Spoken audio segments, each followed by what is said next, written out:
Hello friends, welcome back to life style creations. ఈరోజు నేను egg dosa ఎలా రెడీ చేస్తున్నానో చూడండి. ఈ దోశ మాత్రం చూడటానికి ఆమ్లెట్ లాగా ఉంటుంది, టేస్ట్ కూడా చాలా బాగుంటుంది.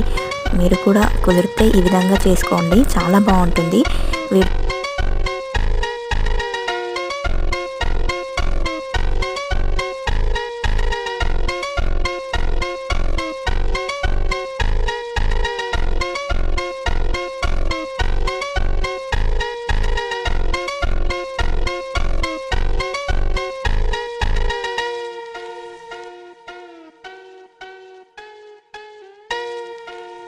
నార్మల్గా దోశ అంటేనే చాలామందికి ఇష్టం.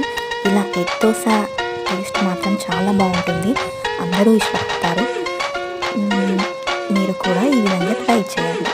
చూసారు కదా వీడియో, నచ్చితే like, share and subscribe please.